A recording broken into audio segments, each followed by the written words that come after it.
예, 세 번째 시간에는요, 8주차에 부여됐던 과제, 8주차 과제 해설을 하도록 하겠습니다. 아, 네. 8주차에 과제가 이제 세 문제가 나갔는데요. 예, 객관식도 있어요. 그죠? 네. 자, 간단하게 한번 살펴볼게요. 첫 번째 문제는 박스 플란, 상자 도표에 대한 설명인데요. 요것 중에 옳지 않은 것. 자, 보세요, 여러분들. 상자 도표에 관한 설명인데요. 자, 가번 보면 자료의 평균은 중위수보다 크다. 네, 자료의 평균은 중위수보다 크다. 맞나요? 틀리나요? 여러분들 보시면 요 상자 안에 있는 굵은 선, 요 자리가 바로 중위수 자리예요. 그죠? 대충 요 정도 되니까 약 한 2.5보다는 좀 작네요. 그죠? 예, 여기가 중위수 자리예요. 메디안.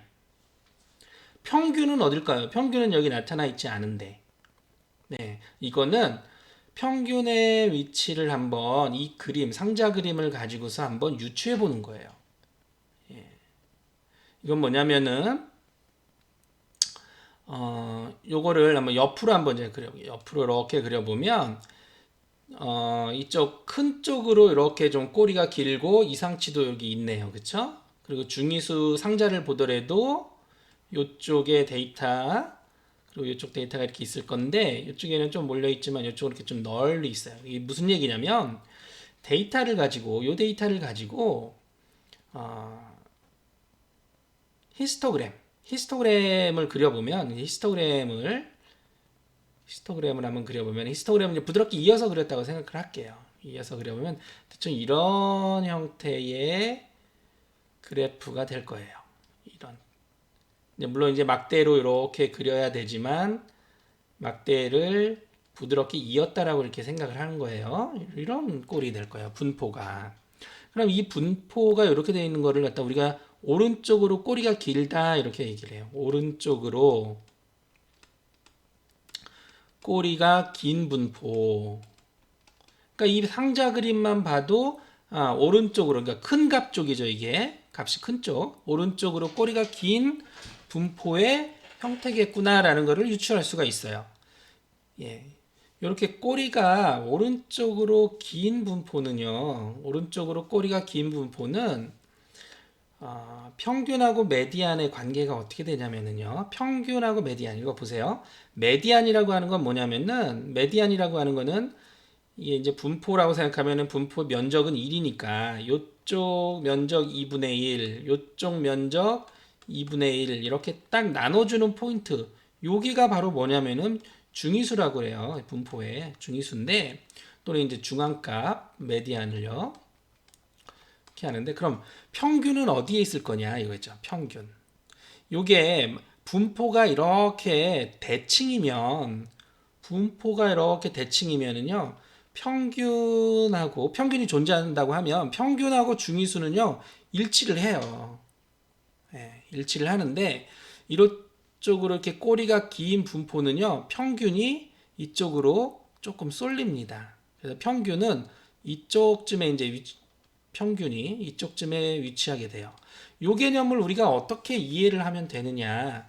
여러분들 이런 거 생각해 보세요. 이런 거. 그 시소 같은 거 생각해 보세요. 시소. 이 시소를 딱 보시면 여기에 이제 같은 거리에 동일한 무게의 몸무게의 사람이 앉아 있으니 수평을 이렇게 이룹니다. 그렇죠? 근데 여기 있는 예를 들어 여기에 이제 두 명이 앉아 있다가 이렇게 두 명이 앉아 있다가 이 한 사람이 이쪽으로 뒤로 가서 이렇게 앉으면 어떻게 돼요? 뒤로 가서 옮겨 앉았어요. 뒤로. 그러면 이게 이쪽으로 내려갈 거예요. 그죠? 그죠? 예, 여기 앉아 있던 사람이 이쪽으로 이렇게 가면 이쪽이 내려갈 겁니다. 그래서 이 균형점, 이 수평을 맞추려면 균형점이 어디로 가야 되냐면 균형점이 이쪽으로 가야 돼요. 이쪽으로 조금 가서 여기 있어야만 균형을 맞춰줘요. 이렇게 균형을 맞춰주는 요 점을 우리가 이 무게중심의 개념으로 봐서 여기에 평균이라고 보면 돼요. 그래서 이쪽으로 그러니까 오른쪽으로 이렇게 꼬리가 긴 이런 분포에서는요, 중위수보다 요게 평균이 오른쪽으로 조금 이동합니다. 네. 그래서 이 꼬리가 오른쪽으로 긴 분포는 중위수보다 평균이 조금 더 크게 되는 경향이 있어요. 그래서 자료의 평균은 중위수보다 크다라고 하는 거는 오른쪽으로 꼬리가 긴 분포가 이런 특성이 있기 때문에 이건 맞는 거예요. 자, 분포의 형태가요. 여러분들 이렇게 됐다고 해보세요. 왼쪽으로 꼬리가 이렇게 긴 분포 이런 것들은요. 평균하고 중위수가 있을 때요. 평균이 더 작아요. 예, 평균이 이쪽으로 왼쪽으로 꼬리가 긴 이러한 분포에서는 평균이 중위수보다 좀 작게 되는 그런 경향을 띱니다. 자, 그리고요. 자, 납은 볼게요. 4분위수 범위는 5보다 작다. 4분위수 범위라고 하는 거는 여기가 Q3죠. Q3 자리고 여기가 Q1 자리예요. 여기가 Q3와 Q1 사이에 이 구간의 길이 Q3에서 Q1을 뺀 거. 그죠? 요게 4분위수 범위라고 부르는 IQRS, Interquartile Range, IQR이라고 불러요. 4분위수 범위. 자, 근데 여기서 보면은 요거는 Q3는 대략 5 정도 되잖아요. 그죠? 근데 Q1은 0보다는 크잖아요. 그죠? 그래서 요 사이가 5보다는 작네요. 그죠? 4분의 1수 범위가 5보다는 요거 잘 보세요. 여기가 5니까 5보다는 4분의 1수 범위가 작구나. 이것도 맞네요. 자료의 외도 값은 0보다 작다. 자료의 외도라고 하는 이 스큐니스라고 하는 거는 뭐냐면은요. 스큐니스라고 하는 외도는 또 우리가 어떤 분포가 있을 때 이런 걸 잘 보세요. x의 평균을 우리가 뮤라고 이렇게 놓으면 x에서 뮤를 뺀 거, 그죠? 제곱. 요 놈의 기대값 이걸 뭐라고 불러요? 얘를 분산이라고 불러요. 분산. 그죠? 얘를 분산이라고 부르는데 우리가 요렇게 보세요. 표준화를 한 다음에 제곱을 해보세요. 표준화. 그러니까 x의 분산을 우리가 시그마 제곱이라고 이렇게 놓은 거예요. 이렇게 기대값은 뮤고 분산은 시그마 제곱일 때 우리가 x 뮤를 시그마로 나눈 거, 그죠? 이걸 표준화한 변수죠. 표준화한 변수는 이렇게 보면 표준화한 변수는 기대값이 얼마예요? 1이에요. 1. 그렇죠. 그리고 표준화한 변수 요거의 분산이 1이죠. 제곱의 기대값이 1이라는 얘기예요. 그죠? 이렇게 기대값이 이렇게 들어가는 거예요. 그죠? 평균은 0이죠. 제가 잘못 썼어요. 평균은 0이고 평균은 0이고 분산은 1이죠. 분산이라고 하는 것이 1이라는 얘기는 제곱의 기대값도 1이라는 얘기예요. 왜냐하면 분산이라고 하는 것은 제곱의 기대값에서 기대값의 제곱을 뺀 거기 때문에 이 평균이 0일 경우에는 제곱의 기대값이라고 하는 것이 그냥 분산이거든요. 그게 1이에요. 그죠? 자, 표준화한 변수의 기대값, 표준화한 변수의 제곱의 기대값, 요거는 0과 1이에요. 그쵸? 근데 표준화한 변수의 3승의 기대값을 한번 써볼게요. 표준화를 해서 어떤 변수를 표준화를 해서 3승을 해요. 그거의 기대값, 요거 3승의 기대값, 이거를 뭐라고 부르냐면 외도라고 불러요. 스큐니스.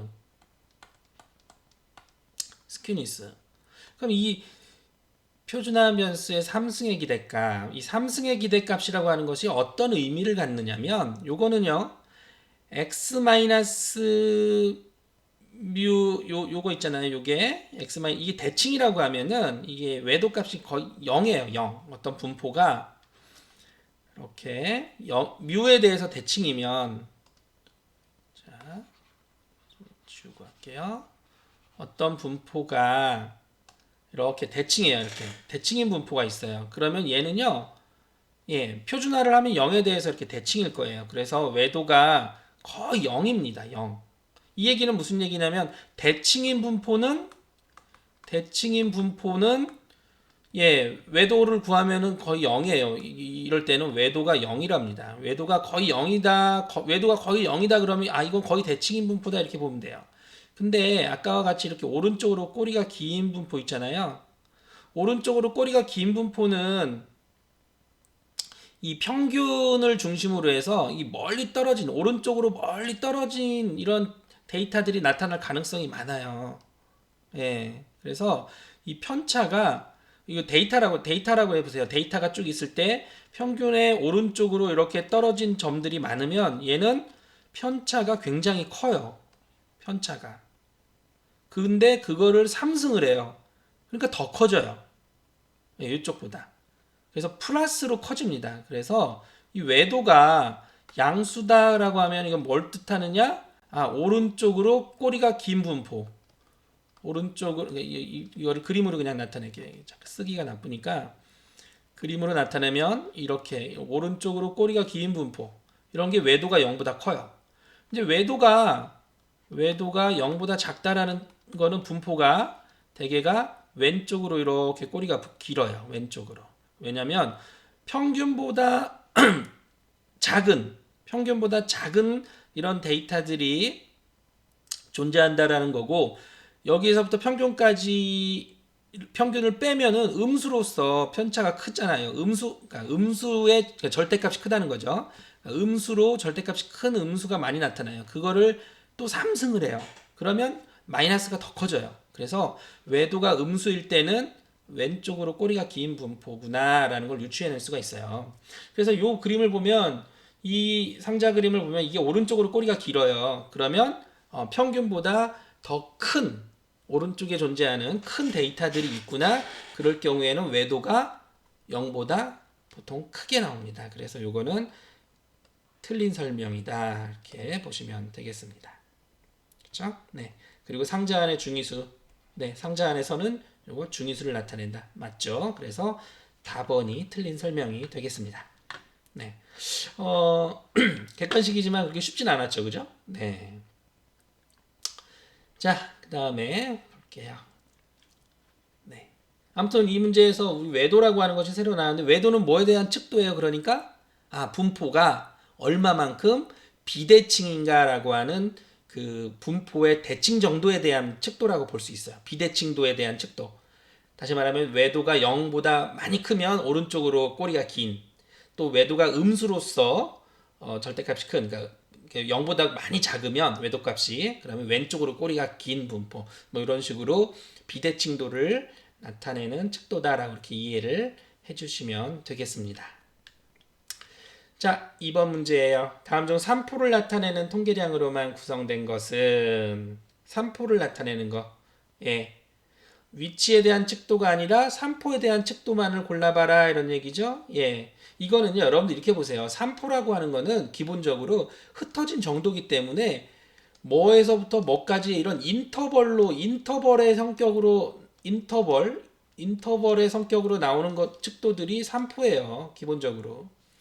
변동계수라고 하는 거는 이 표준편차분의 평균분의 표준편차 이렇게 나타나는 거죠. 기본적으로 표준편차예요. 얘는 평균에 비해서 얼마만큼 크냐를 보는 거지만 기본적으로 얘는 표준편차이기 때문에 3포에 대한 측도예요. 그렇죠? 이 상관계수는 두 변수 간의 연관성을 나타내는 거지 3포에 대한 측도는 아니고요. 표준편차는 3포에 대한 측도 맞죠. 중위수는요. 데이터들이 쭉 있으면 하나의 포인트로 딱 나타나요. 어떤 위치를 나타내는 거지 이게 인터벌의 개념은 아니거든요. 중위수는. 그죠? 그러니까 얘는 틀린 거예요. 3포가 아니에요. 외도도 3포에 대한 측도가 아니에요. 이거는 분포가 얼마만큼 비대칭인지를 나타내는 거죠. 그죠? 외도가 0이면 대칭인 분포로 볼 수 있고 0에서 많이 벗어날수록 비대칭인데 값이 클수록 이제 오른쪽으로 꼬리가 길고 값이 이제 작으면 음수값이 되면 이거는 왼쪽으로 꼬리가 길다 이렇게 해석하면 되고 상관계수는 두 변수가의 연관성을 나타내는 거니까 이것도 3포를 나타내는 게 아니고요. 4분위 수도 한 포인트를 나타내는 거잖아요. 포인트를 그죠? 데이터가 쭉 있으면 한 포인트를 나타내는 게 4분위수이기 때문에 이것도 위치에 대한 측도지 산포에 대한 측도는 아니에요. 분산은 산포에 대한 측도 맞고요. 평균 편차도 산포에 대한 측도 맞습니다. 평균 편차라고 하는 거는 뭐냐면 별게 아니고요. 평균 편차는 편차들의 사실은 이 평균 여기다가 이제 절대라는 말이 생략되어 있는 거예요. 절대. 평균 절대 편차. 이 절대 편차라는 게 데이터가 이렇게 쭉 n개가 있으면요. 이게 편차잖아요. xn에서 x들의 얘놈들의 평균을 우리가 딱 구해서 그걸 평균을 빼요. 이게 편차예요. x2 빼기 x바. 이게 편차거든요. 이 xn에서 x바를 뺀 거. 이 편차예요. 이것들이. 편차인데 편차들은 그냥 합하면은 다 0이에요. 편차의 합은 0이에요. 예. 다시 말하면 xi-x바라고 하는 편차를 i = 1서부터 n까지 다 더하면 0이에요. 0. 그래서 이 편차의 합을 어떤 측도로 쓸 수가 없어요. 그래서 얘를 절대값을 씌워요. 절대값. 절대값을 씌우면 다 양수로 만드는 거잖아요. 그래서 절대값을 씌웠다 해서 이걸 절대 편차 이렇게 불러요. 절대 편차를 다 더해서 n으로 나눠요. 그래서 평균 절대 편차 이렇게 불러요. 이게 평균 절대 편차 또는 평균 편차라고 하는 요겁니다. 요것도 산포에 대한 측도 맞죠. 그렇죠? 여러분 이거 기억나시나요? 이 편차를 그냥 합하면 안 되기 때문에 얘를 제곱해서 합쳐요. 그리고 나서 n으로 나눠요. 이걸 우리가 분산이라고 배웠잖아요. 물론 이제 샘플인 경우에 이제 n-1로 나눴지만 어쨌든 이거를 편차들을 그냥 더하면 다 0이기 때문에 제곱해서 더하는구나. 그래서 나오는 측도가 이제 분산. 이거를 양수로 만들어주는 거는 제곱뿐만 아니라 그냥 절대값을 붙여도 되거든요. 그래서 절대값을 붙여서 합한 다음에 나눠준 이것이 바로 평균 절대편차. 이렇게 볼 수 있는 거예요. 이해되시죠? 네. 자, 라번을 보면 4분위수 범위. 요거는요, Q1에서 Q3에서 Q1을 뺀 거예요. 인터벌의 개념이에요. 산포에 대한 측도. 변동계수도 산포에 대한 측도라고 했죠. 표준편차는 산포에 대한 측도라고 그랬죠. 예, 그래서 라번이 산포에 대한 측도다. 여러분들 요거는요 이렇게 구분하시면 돼요. 위치에 대한 측도냐 산포에 대한 측도냐 이걸 구분하시면 돼요. 여러분들이 봤던 위치에 대한 측도 중에 대표적인 게 뭐가 있어요? 평균, 뭐 중위수, 그렇죠? 또는 이제 뭐 최빈값, 또는 뭐 퀀타일, 분위수 같은 거, 예? 이런 것들이 전부 다 위치에 대한 측도예요. 산포는요, 분산, 표준 편차, 뭐 4분위수 범위 또는 그냥 범위, 맥시멈에서 미니멈 뺀 게 그냥 범위라고 하잖아요. 그것도 산포에 대한 측도예요. 예, 뭐 변동계수 이런 것들도 산포에 대한 측도다 이렇게 보시면 되겠습니다. 자, 3번 문제 볼게요. 통계학 수강생 30명의 중간고사 성적 평균과 표준 편차가 각각 60점과 55점이다. 이게 평균이고 이게 표준 편차예요. 이 점수를 변환하여 평균이 0, 표준 편차가 1이 되는 표준화 점수를 구하려고 한다. 표준화해라 이런 얘기예요. 요 점수들에 대한 표준화 점수를 계산해라 라는 얘기예요. 그럼 어떻게 하면 돼요? 50점에 대해서 50점에 대응되는 표준화 점수는 자, 표준화가 뭐라고 그랬어요? 평균을 빼고 표준 편차로 나눈다 이거죠. 항상 그거를 기억해 주세요. 자, 50은 평균을 빼고요. 평균이 60이라고 그랬잖아요. 60을 빼고 표준 편차 5로 나누세요. 그러면 값이 얼마예요? 마이너스 2. 마이너스 2가 하나 나오고요. 이렇게 50에 대응되는 거는 표준화 점수가 마이너스 2예요. 자, 55에 대응되는 거는요. 55에서 평균을 빼고요. 스탠다드 디비에이션 5로 나눠라 이런 얘기예요. 이거 나누면 얼마 나옵니까? 마이너스 5를 5로 나누니까 마이너스 1 나오겠고요. 60은 평균을 빼면 60이니까 평균이 60이니까 60에 60 빼면 0이죠. 그렇죠? 표준화 점수가 0이에요. 자, 65하고 70에 대응되는 것도 한번 써보세요. 65에 대응되는 거 1이고요. 70에 대응되는 거 2입니다. 2. 70에 대응되는 거 2. 이렇게 구할 수가 있어요. 70에 대응되는 표준화 점수 평균 빼고 스탠다드 디비에이션으로 나눠주는 거 계산하면 2 나와요. 결국에는 우리가 원래 점수는 이거예요. 원점수라 그래요. 원점수. 원점수는 요거였는데 표준화 점수를 구해보니까 어떻게 나와요? 마이너스 2 마이너스 1, 0, 1, 2 나와요. 자, 요 표준화 점수는 어때요? 이제는 요거는 평균이 0이고 분산이 1이 되는 거예요. 요거는. 아시겠죠? 그래서 각각에 대응되는 표준화 점수를 이렇게 구할 수가 있고, 이렇게 표준화된 점수는요, 특징이 뭐라고요? 얘네들의 평균이 0이고 분산은 1이 된다라고 하는 특징이 있는 그런 표준화 점수입니다. 네, 그래서 여러분들 꼭 기억해 둘 거 있어요. 그죠? 자, 어떤 데이터에서요, 어떻게 하라고요? 평균을 빼고요, 뭘로 나눠요? 스탠다드 디비에이션, 이걸로 나눠주는 요 과정을 뭐라고 부른다고 그랬어요? 표준화, 스탠더다이제이션이라고 하는 표준화라고 하는 겁니다. 그래서 요걸 거쳐서 나온 거를 우리가 표준화 점수라고 하는 거예요.